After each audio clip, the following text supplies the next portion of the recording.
주님께서 여러분과 함께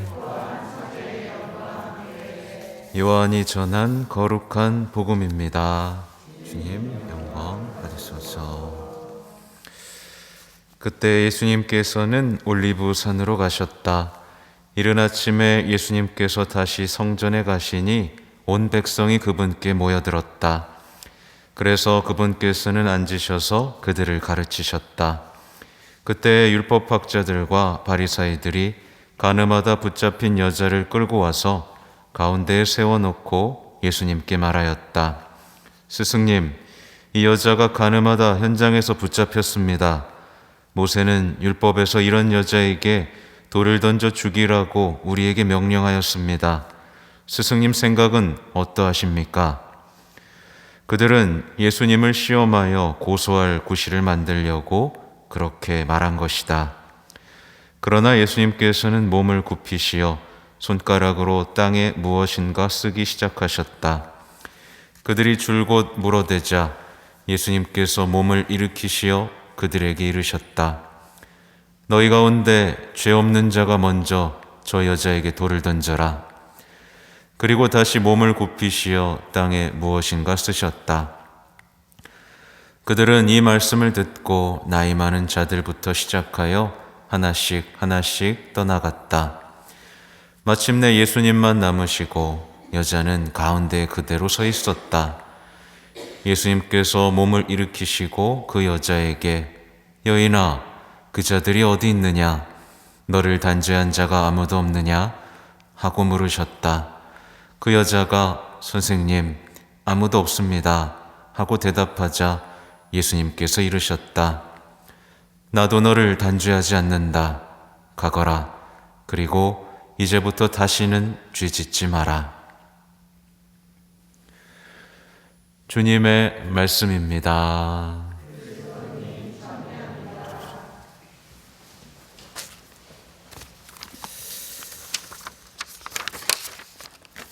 참 예수님. 다시 한번 손 한번 들까요? 안녕하세요. 네. 고마워. 의외로 많이 흔들어주네. 네. 원래 강론 내용은 아닌데 오늘 마지막에 예수님이 나도 너를 단죄하지 않는다. 가거라. 이제부터 다시는 죄 짓지 마라. 이 말이 신부님 가슴속에 울리네요. 결국 이렇게 다 용서해 주시고 나서 예수님 어떻게 돼요? 예수님은 심판당해요. 이게 참 가슴 아픈 일이죠. 우리를 구원하고 용서하러 오셨는데 정작 그분을 예수님 십자가에 못 박아 죽이는 우리 인간의 악한 마음들이 없어져야 되는데, 아무튼 오늘 복음 보면 이제 가늠하다 붙잡힌 여자를 이제 율법학자 바리사이들이 잡아오죠. 원래 이 19금 복음이에요. 그죠? 근데 가늠하다 붙잡힌 여자가 있으면 누가 또 있을 것 같아요? 남자도 있을 텐데 여자만 잡아왔어요. 실제로 모세 율법에는 현장에서 붙잡히면 남자랑 여자 다 죽이라고 나와 있어요. 무섭죠? 근데 여기서는 여자만 죽인다고. 참 나쁜 놈들이에요, 이렇게. 근데 왜 옛날에도 이렇게 죽이라고 했을까라고 생각해 보면 조금 특별한 이유들이 있어요. 그때 당시에는 눈 다치게 하면 어떻게 해야 돼? 똑같이 눈 또 다치게 하고, 팔 부러지게 했으면 어떻게 해야 돼요? 똑같이 팔 부러지게 하고, 그런 법이 있었죠. 이게 그때 당시에는 굉장히 합리적인 법이었어요. 왜냐하면 눈 한 대 때렸는데 열받아갖고 죽일 수도 있잖아. 못 죽이는 거예요. 눈 한 대 때렸으면 너도 똑같이만 해. 그 이상은 하지 마. 이거예요. 무식해 보이지만 더 많은 불상사가 벌어지지 않도록 그때 당시 이해할 수 있는 수준에서는 그럭저럭 괜찮은 법이었던 거죠. 그러니까 이제 간음한 것도 마찬가지인 거예요. 간음했다고 거기 얽힌 사람들이 얼마나 많겠어요, 그죠? 그러니까 그 사람들 딱 그렇게 되면 되는 거죠. 중요한 얘기는 아닌데, 아무튼 붙잡아 놓고 여자 얼마나 불쌍하겠어요. 그죠? 근데 그걸 가운데다 세워놓고 율법학자들이 모세는 돌 던져 죽이라고 했는데 예수님 생각 어떠세요? 라고 물어봤어요. 사실은 이게 진짜 사악한 거예요.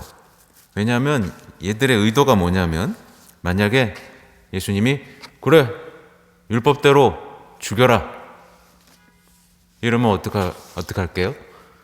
율법대로 죽여라 그러면은 고발하는 거예요. 로마에다가. 저 예수라는 사람이 로마법도 안 지키고 지들끼리 사람 죽였대요. 그래서 고발하려고 그러는 거고, 또 죽이지 마 불쌍하니까 라고 했으면 어떻게 할게요?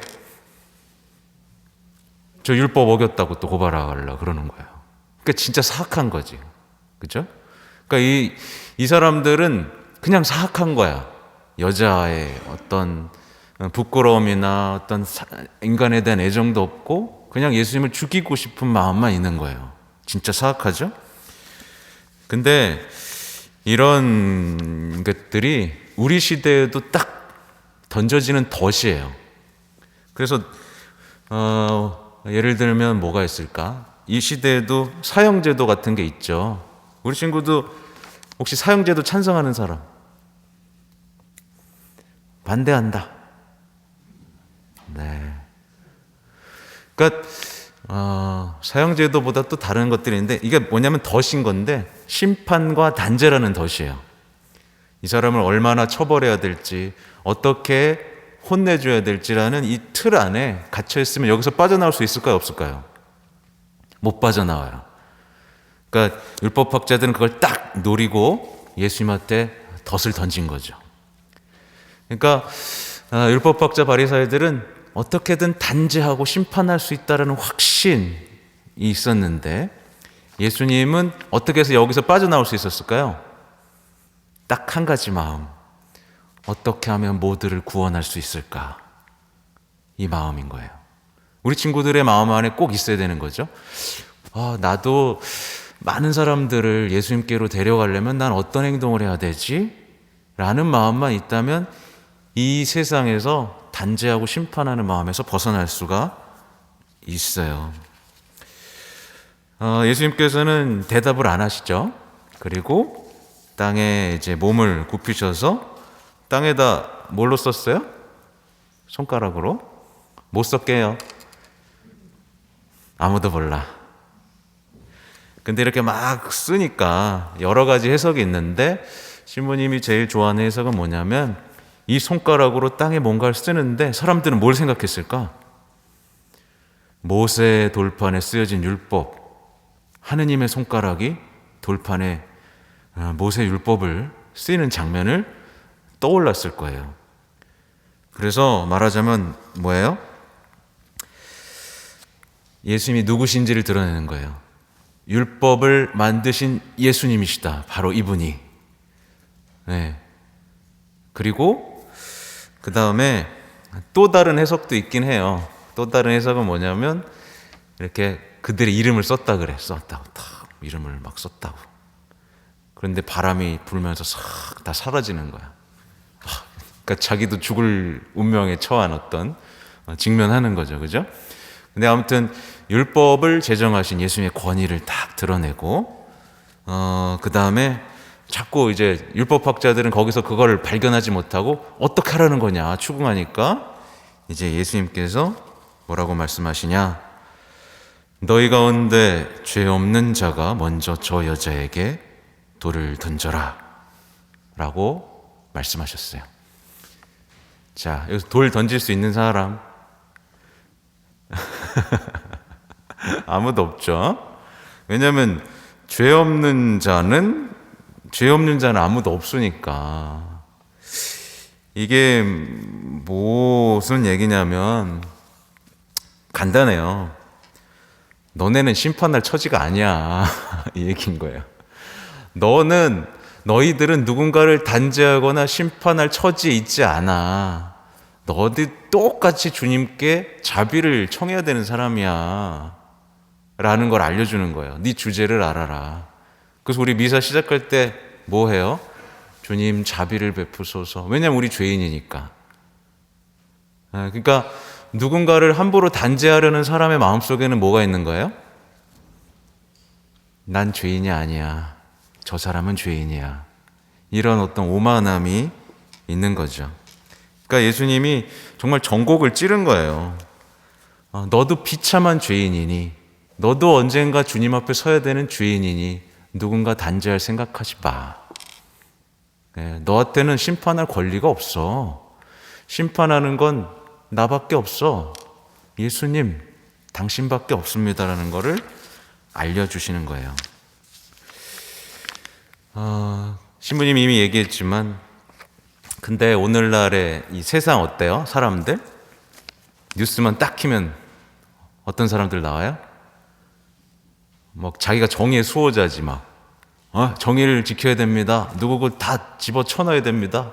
단죄해야 됩니다. 심판해야 됩니다. 그럼 사람들이 그거 보면서 어떻게 해요? 우르르르 막 끌려가지. 맞아, 저 사람 나쁜 놈이야. 저 사람 쳐넣어야 돼. 이런 생각을 하죠. 왜 그래요? 자기가 죄인이라는 걸 모르기 때문에 그래요. 죄인이라는 걸 모르기 때문에 그래요. 그러니까 이 세상 우리 친구들 제일 무서워해야 되는 게 뭔지 알아요? 난 죄가 없는데 라는 생각이 내 마음속에 들어오잖아요. 그러면 진짜 큰일 나는 겁니다. 많은 어른들이 난 미사도 안 빠지고 죄가 없는데 라고 생각하고 살거든. 아무튼 자신이 자비를 청해야 되는 입장이라는 걸 알면 누군가를 감히 단죄하거나 심판할 수 없다. 이걸 알려주시는 거예요. 어쨌든 그러니까 사람들이 하나둘씩 가죠. 그래도 양심은 있었나 봐. 양심은 있어가지고 나 죄인인데 라고 하면서 다 떠나가요. 이 장면 한번 상상해봐요. 사람들이 돌을 들고 눈에 불을 켜고 죽이려고 하다가 예수님의 한마디에 돌을 다 내려놓고 다 가는 거예요. 돌이 쫙 둘러서 있겠죠? 그리고 예수님하고 그 여자만 남은 거예요. 예수님께서 그렇게 말씀하세요. 여인아, 그 자들이 어디 있느냐? 너를 단죄한 자가 아무도 없느냐? 그랬더니 여자가 선생님, 아무도 없습니다. 근데 이 여자의 마음속에 뭐가 있을까요? 두려움이 있겠죠. 이 예수님이 날 단죄할 수 있는데. 왜냐하면 예수님 죄가 없잖아요. 그죠? 유일하게 여자에게 돌을 던질 수 있는 분은 예수님이었어요. 죄가 없으니까. 그래서 어떻게 보면 여자도 긴장했을 거예요. 근데 예수님께서 이렇게 말씀하시는 거예요. 나도 너를 단죄하지 않는다. 가거라. 그리고 이제부터 다시는 죄짓지 마라. 그러니까 돌을 던지고 심판할 수 있었던 예수님께서, 예수님은 누구예요? 곧 하느님이죠. 우리를 심판할 수 있었던 예수님께서는 자비를 통해서 이제 여인에게 새로운 일을 하시는 거예요. 그러니까 자비를 통해서 이 여자를 완전히 바꿔놓는 거예요. 나중에 이 여자가 누군가를 단죄할 입장에 처해졌을 때 뭘 생각했을까? 내가 용서받았다는 걸 생각했겠죠?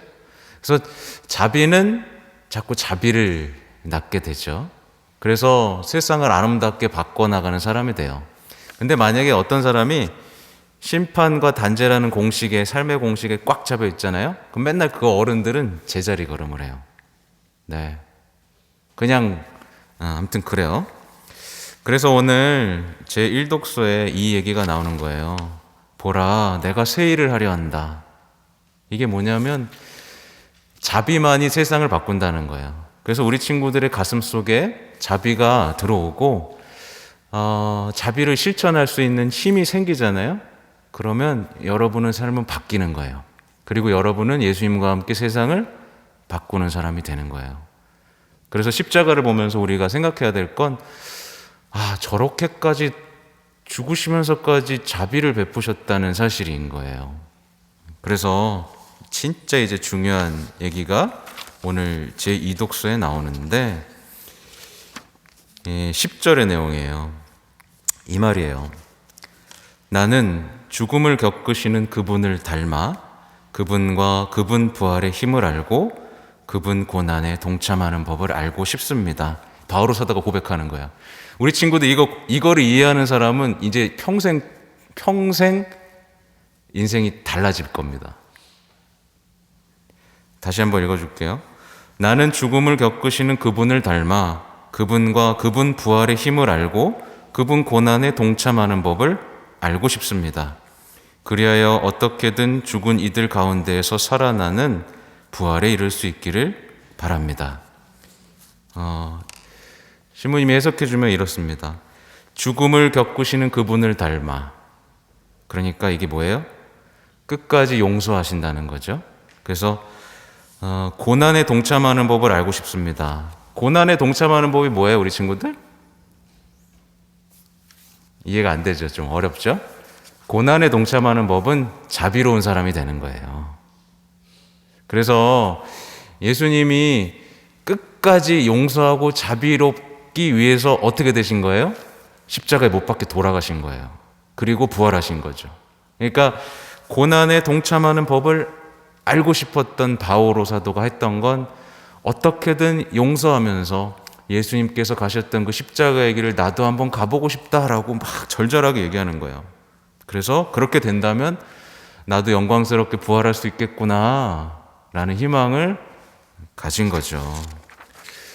그래서 우리 친구들이 알아들을 수 있게 좀 간단하게 요약하면 이거예요. 우리 친구들 자비로운 사람 되고 싶어요? 예? 각오해야 되는 거예요. 자비로운 사람이 되려면 힘들어요.